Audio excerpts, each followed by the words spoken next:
আসসালামু আলাইকুম, শাহর হাসান আপনাকে আজকে ভিডিওতে স্বাগত জানাচ্ছি। আজকে 20 আগস্ট 2024 আজকের বাজার পর্যালোচনা এবং কয়েকটি গুরুত্বপূর্ণ নিউজ নিয়ে আপনার সামনে হাজির হলাম। এবং যথারীতি দুর্ভাগ্য বা আমরা বলতে পারি আবারও কি সেই বাজে দিন আসতে যাচ্ছে কিনা তা বুঝতে পারছি না।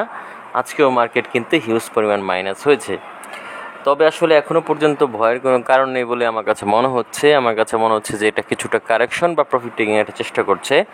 তবে আমি আপনাদেরকে অনুরোধ করব, যারা সাধারণ বিনিয়োগে রয়েছেন তাদেরকে অনুরোধ করব যে আপনারা এখনই প্যানিক হয়ে শেয়ার সেল করবেন না। আশা করছি খুব শীঘ্রই মার্কেট ঘুরে দাঁড়াবে। যেমন একটা কথা বলি, একটু আপনারা বোঝার চেষ্টা করুন।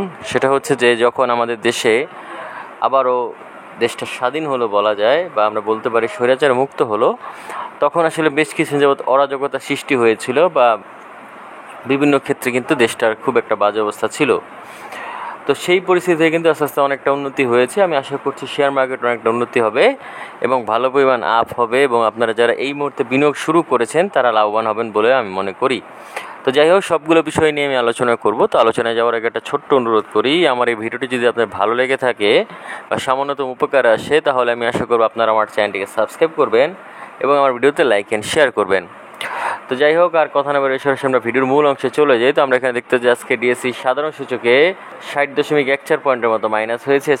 ডিএসসি 30 সূচকে এখানে আবার মাইনাস হয়েছে 27.87 পয়েন্টের মতো, এবং ডিএসসি সূর্য সূচকে আমরা দেখতে পাচ্ছি এখানে মাইনাস হয়েছে 16.46 পয়েন্টের মতো, অর্থাৎ সবগুলোই কিন্তু হিউজ পরিমাণ মাইনাস। এবং আমরা যদি এখানে ইন্ডেক্স মুভারটা যদি খেয়াল করি, তাহলে দেখতে পাচ্ছি আল আরাফা ব্যাংক এখানে 3.5 পয়েন্টের মতো আপ করেছে। এছাড়াও ব্র্যাক ব্যাংক আমরা দেখতে পাচ্ছি 1.5 পয়েন্টের মতো আপ করেছে, আর বাকি সবাই খুবই সামান্য পরিমাণ আমরা এখানে দেখেছি আপ করেছে। অপরদিকে যদি আমরা লুজারের ক্ষেত্রে দেখি, লুজারের ক্ষেত্রে আমরা দেখতে পাচ্ছি ইসলামী ব্যাংক এখানে 10 পয়েন্টের মতো মাইনাস করেছে। জিপি আমরা দেখতে পাচ্ছি এখানে 6.5 পয়েন্টের মতো মাইনাস করেছে। ব্যাট বিসি 5.5 পয়েন্টের মতো, এখানে রেনাটা, এখানে বেক্সিমকো ফার্মা এরা কিন্তু 3.5 পয়েন্টের মতো মাইনাস করেছে। এছাড়াও অলিম্পিক, এনবিএল, এখানে রবি এরা কিন্তু আমরা দেখতে পাচ্ছি 2.5 পয়েন্টের মতো মাইনাস করেছে। এছাড়া আইএফআইসি ব্যাংক এবং লাফার্জ হোলসিম সিমেন্ট তারা কিন্তু এখানে 1.5 পয়েন্টের মতো মাইনাস করেছে। তো সবাই কিন্তু হিউজ পরিমাণ মাইনাস আমরা দেখতে পাচ্ছি, এবং আমার কাছে মনে হচ্ছে এটা প্রফিটিং একটা অবস্থা চলছে বর্তমানে। তো আশা করছি এই অবস্থা আর বেশি দিন থাকবে না, মার্কেট আবার ঘুরে দাঁড়াবে। এরপর আমরা যদি এখানে ট্রেড স্ট্যাটিস্টিক্স দেখতে পাচ্ছি, তাহলে দেখতে পাচ্ছি যে এখানে আজকে 64টি শেয়ার আপ হয়েছিল, অপরিবর্তিত ছিল 32টি, এবং পতন ঘটেছে 301টির। এবং আমরা যদি এখানে টাকার অঙ্কে লেনদেনটা খেয়াল করি, তাহলে গত দিনের তুলনায় কিন্তু আবারও প্রায় 300 কোটি টাকার মতো কমে গিয়েছে লেনদেন, যেটা আসলে সত্যিই হতাশাজনক, মানা যায় না। আমরা দেখতে পাচ্ছি আজকে 516.647 কোটি টাকার মতো লেনদেন হয়েছে টাকার অঙ্কে। এছাড়াও এখানে যদি আমরা গেইনার এবং লুজারের ক্ষেত্রে দেখি, তাহলে দেশে টপ গেইনারে আজকে কেউই আসলে হল্টেড হয়নি। ইসলামী ব্যাংকের যে বন্ড এবং আমান ফিট তারা এখানে 7.5% মতো বৃদ্ধি পেয়েছে, বা আমরা বলতে 7%-এর মতো কোনো ক্ষেত্রে। তো সেই ক্ষেত্রে আমি বলতে পারি এরা একটু অনেক বেশি পরিমাণে বৃদ্ধি পেয়েছিল তুলনামূলকভাবে, আর বাকি সব কিন্তু খুবই সামান্য পরিমাণ বৃদ্ধি পেয়েছে। অপরদিকে যদি লুজারের ক্ষেত্রে দেখি, লুজারের ক্ষেত্রে আমরা দেখতে পাচ্ছি এসিএমএল যেই ফার্স্ট এখানে যে মিউচুয়াল ফান্ডটি রয়েছে, সেই মিউচুয়াল ফান্ডটি আজকে কিন্তু হিউজ পরিমাণ মাইনাস আমরা খেয়াল করছি, 8.5%-এর মতো মাইনাস হয়েছে। এছাড়াও ইসলামী ব্যাংক কিন্তু 4.5%-এর মতো মাইনাস হয়েছে। বাকি সবাই কিন্তু যে 3%-এর যে ব্যারিয়ার সেখানে কিন্তু আটকে গিয়েছে। এছাড়া আমরা যদি এখানে টাকার অঙ্কে লেনদেনটা যদি খেয়াল করি, তাহলে জিপি এখানে ভালো করেছে, জিপি ভালো লেনদেন হয়েছে, ব্র্যাক ব্যাংক মোটামুটি ভালো লেনদেন হয়েছে, আর বাকি সবাই খুবই সামান্য পরিমাণ লেনদেন হয়েছে। এছাড়া আমরা যদি এখানে মার্কেট ম্যাপটা নিয়ে যদি আলোচনা করি, দেখতেছি মার্কেট ম্যাপে আজকে শুধুমাত্র জুট সেক্টরটা ভালো করেছে, আর সবাই কিন্তু বেশিরভাগ খারাপ করেছে আমরা খেয়াল করছি। এছাড়া আমরা যদি এখানে ব্লক ট্রানজিশনটা যদি আলোচনা করি, তাহলে হচ্ছে ব্লক মার্কেট আজকে তেমন একটা ভালো লেনদেন হয়নি। তারপর মোটামুটি বলা যায় এখানে ব্র্যাক ব্যাংক, এছাড়াও প্রগতি লাইফ মোটামুটি বলা যায় ভালো লেনদেন হয়েছে। এখানে ক্রিস্টাল ইন্স্যুরেন্স মোটামুটি বলা যায় ভালো লেনদেন হয়েছে। তো আপনারা চাইলে এই সকল শেয়ারগুলোর প্রতি নজর রাখতে পারেন।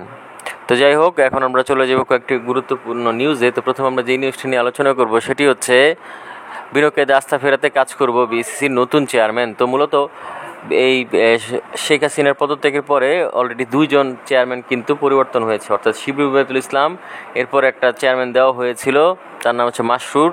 তো তাকেও কিন্তু আসলে সরিয়ে দেওয়া হয়েছে, এবং বর্তমানে কিন্তু নতুন চেয়ারম্যানকে নিয়োগ দেওয়া হয়েছে, এবং তিনি কিন্তু আশা করছেন যে শেয়ার মার্কেট ঘুরে দাঁড়াতে সক্ষম হবে, এবং তিনি চেষ্টা করবেন ঘুরে দাঁড়ানোর জন্য, যাতে করে মানুষের আস্থা বৃদ্ধি পায় এবং যারা আসলে শেয়ার মার্কেট থেকে মুখ ফিরিয়ে নিয়েছিল তারা যাতে বিনিয়োগ শুরু করতে পারে, সেরকম একটি পদ্ধতি তিনি চালু করবেন। এছাড়াও শেয়ার মার্কেটে আমরা বলতে পারি যে মাত্র বর্তমানে সক্রিয় যে বিনিয়োগকারী তাদের সংখ্যা খুবই কম, তো সেই সক্রিয় বিনিয়োগকারীর সংখ্যাও তিনি বাড়াতে চেষ্টা করবেন। এখন আসলে দেখা যাক কতটুকু পর্যন্ত সম্ভব হয় এই জিনিসটাকে বৃদ্ধি করা। তো যাই হোক, এই ছিল মোটামুটি নিউজ। আশা করছি খুব সামনে শেয়ার মার্কেট ঘুরে দাঁড়াবে এবং মার্কেট পজিটিভ হবে। তো যাই হোক, এর পরবর্তী আমরা যেই নিউজটি নিয়ে আলোচনা করবো সেটা হচ্ছে ব্লকে 6 কোম্পানি বড় লেনদেন। তো আজকে মোটামুটি ব্লকে 6টি কোম্পানি লেনদেন হয়েছে। তারা হচ্ছে Pragati life insurance, crystal insurance, BRAC bank, বিশাচারী, সেন্ট্রাল ইন্স্যুরেন্স এবং Taufika foods and Lovello ice cream. তো এইগুলি কিন্তু ভালো লেনদেন হচ্ছে ব্লক মার্কেটে তুলনামূলকভাবে, তা আপনারা চাইলে দেখতে পারেন। আশা করছি এখান থেকে আপনারা ভালো কিছু বের করতে পারবেন। এর পরবর্তী আমরা যেই নিউজটি নিয়ে আলোচনা করবো সেটা হচ্ছে শেয়ার বাজার দুর্বৃত্তায়নে আরেক কুশীলব নুরুল ফজল বুলবুল। তো আমরা এখানে দেখতেছি শেয়ার মার্কেটে আওয়ামী লীগ আসার পর থেকে বিভিন্ন রকম যে কারসাজিকারী রয়েছে তাদের দেখা আমরা পেয়েছি বিভিন্ন সময়ে। তো তাদেরই মতো আরেকজন কারসাজি আমরা এখানে দেখতে পাচ্ছি। তিনি আসলে শেয়ার মার্কেটের 3টি গুরুত্বপূর্ণ পদে রয়েছেন, কিন্তু তিনি আসলে শেয়ার মার্কেটে কোনো তেমন প্রকার বিনিয়োগ করেনি, যেই বিনিয়োগের গুণে তিনি আসলে এই 3টি গুরুত্বপূর্ণ পদে থাকতে পারেন।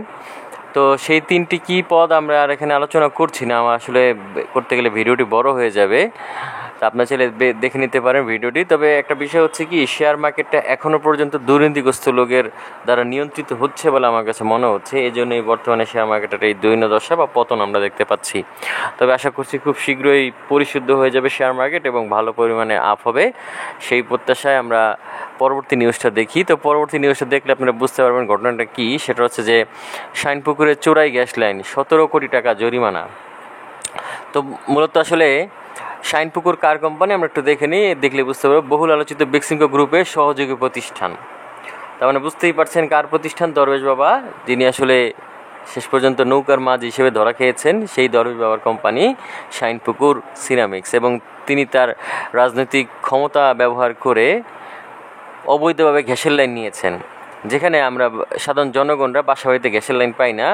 তো এখানে আমরা দেখতে পাচ্ছি যে শাইনপুকুরের মতো একটি কোম্পানি তারা অবৈধভাবে গ্যাসের লাইন সংযোগ দিয়ে তারা গ্যাস ব্যবহার করছিল গত 15 বছর যাবৎ। মানে আওয়ামী লীগ সরকার যতদিন পর্যন্ত ছিল তারা ততদিনই আমার ধারণা অবৈধভাবে গ্যাসের লাইন চালু করেছিল তারা, এবং এই জন্য তাদেরকে 17 কোটি টাকা জরিমানা করেছে তিতাস গ্যাস। এবার আপনারা বুঝতে পারেন যে কেন আমাদের বাসাবাড়িতে গ্যাসের লাইনটা বন্ধ করে দিয়ে তারপরে এই কলকারখানায় গ্যাসের লাইন দেওয়া হয়েছে। এটা দুটো কারণ আছে। একটা হচ্ছে যে গ্যাসের লাইন বাসাবাড়িতে দিলে তখন তার সিলিন্ডার ব্যবহার করতে পারবে না এবং সিলিন্ডারের ব্যবসাটা ভালো হবে না। অর্থাৎ সিলিন্ডারের ব্যবসা যদি ভালো না হয় তাহলে এই সিলিন্ডারের ব্যবসা কিন্তু এই শেখ হাসিনার দলের লোকেরাই করতো বা একদম নিকটবর্তী লোকেরাই করতো। এই জন্য তাদের ব্যবসা যাতে ভালো হয় সেই জন্য তারা বাসাবাড়িতে গ্যাসের লাইনটা বন্ধ করে দিয়ে সিলিন্ডার চালু করেছে। এবং এই সিলিন্ডার যে কত বড় একটি ভয়ঙ্কর জিনিস সেটা আমরা অনেকেই জানি। সিলিন্ডারকে বলা যায় একটা বোমের মতন, যেটা আমরা নিজেরাই বহন করে থাকি, এবং এই ধরনের সিলিন্ডার ব্লাস্ট হয়ে যে কী পরিমাণ বড় ধরনের দুর্ঘটনা ঘটতে পারে সেটা কিন্তু আমরা দেখেছি পুরান ঢাকার যেই চুরিহাটটা রয়েছে সেই জায়গায়। এছাড়াও বিভিন্ন সময় বাসাবাড়িতে আমরা কিন্তু এই সকল ঘটনাগুলো দেখতে পেয়েছি, কিন্তু তারপরে সিলিন্ডারের বদলে কিন্তু গ্যাসের লাইনে অনুমতি দেওয়া হয়নি। আমরা যদি বাসাবাড়িতে গ্যাস ব্যবহার করতাম তাহলে এত পরিমাণ অপচয় হতো না যতটা অপচয় হয়েছে এই ধরনের দুর্নীতিবাজ লোকদের কোম্পানিতে চোরাই লাইনের মাধ্যমে ব্যবহার করে।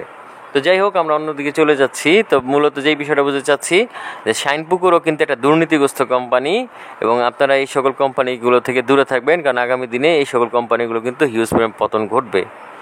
তো যাই হোক, এই হচ্ছে বিষয়ের পরবর্তীতে আজকে সর্বশেষ যেই নিউজটি নিয়ে আলোচনা করব সেটি হচ্ছে শেয়ারবাজারে 6 ব্যাংকের ঋণ বিতরণ ও এলসি খোলার নিষেধাজ্ঞা। তো মূলত একটি ব্যাংকের আয়ের উৎস কী? একটি ব্যাংকের আয় উৎস হচ্ছে ঋণ বিতরণ করা এবং ওই ঋণের সুদ প্রাপ্ত হওয়া, অপরদিকে এলসি খোলার মাধ্যমে কিন্তু আয় হয়। এটা একটা ভালো আয়ের উৎস। কিন্তু যদি কোনো একটি ব্যাংক এলসি খুলতে না পারে বা ঋণ বিতরণ করতে না পারে তাহলে কিন্তু সেই ব্যাংকের আর আয়ের কোনো ব্যবস্থা থাকে না, এবং তখন কিন্তু সেই ব্যাংকগুলো আয়ও হয় না। আর যদি আয় না হয় তাহলে কিন্তু বিনিয়োগকারীদেরকেও তারা ভালো পরিমাণ ডিভিডেন্ড দিতে সক্ষম হবে না। আর একটা কথা হচ্ছে, ব্যাংকের কিন্তু নিজস্ব কোনো অর্থ থাকে না, সবই কিন্তু গ্রাহকের অর্থগুলোই তারা ব্যবহার করে থাকে, এবং সেটা দ্বারাই ব্যবসা করে তারা নিজেরাও লাভ করে এবং বিনিয়োগকারীদেরকেও অর্থ প্রদান করে থাকে। তো এই যে বিভিন্ন রকম আর্থিক অনিয়মের কারণে কিন্তু শেয়ার মার্কেটের 6টি ব্যাংকে এলসি খোলা এবং ঋণ বিতরণ করা থেকে বিরত থাকতে বলা হয়েছে, এবং এই 6টি ব্যাংক কিন্তু শরিয়া ভিত্তিক ব্যাংক, এবং তারা কারা? তারা হচ্ছে এস আলম গ্রুপের ব্যাংক। তো আমরা বুঝতে পারছি ব্যাপারটা কী। তো এই সেলফ গ্রুপে কোন ব্যাংকগুলো আমরা দেখি, ইসলামী ব্যাংক বাংলাদেশ, ফার্স্ট সিকিউরিটি ইসলামী ব্যাংক, সোশ্যাল ইসলামী ব্যাংক, গ্লোবাল ইসলামী ব্যাংক, ইউনিয়ন ব্যাংক এবং বাংলাদেশ কমার্স ব্যাংক। এই 6টি ব্যাংক, এখানের মধ্যে আমরা যদি বলতে পারি ইসলামী ব্যাংক, এটা ছিল একটা সময় খুব ভালো একটি ব্যাংক, বা আমরা বলতে সর্বোচ্চ মুনাফা অর্জনকারী ব্যাংক।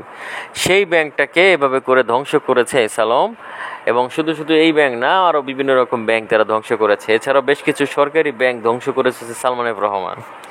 তো এই ধরনের বিষয়গুলো কিন্তু আমাদের দেশে ঘটে আসছে, এবং আমি আশা করছি যেহেতু এখন সরকারের পরিবর্তন হয়েছে, আমরা আবার নতুন করে বাঁচতে শিখেছি, আশা করছি যে আমাদের সকল দুর্নিয়ম অনিয়ম চলে গিয়ে আবার নতুন করে আমরা স্বাভাবিকভাবে জীবনযাপন করতে পারবো। তো সেই প্রত্যাশায় আজকের বেশি একটা কথা বলবো না, আজকে এখানেই বিদায় নিচ্ছি। আগামীতে দেখা হবে নতুন কোনো ভিডিও নিয়ে। সেই পর্যন্ত আল্লাহ হাফেজ, আসসালামু আলাইকুম।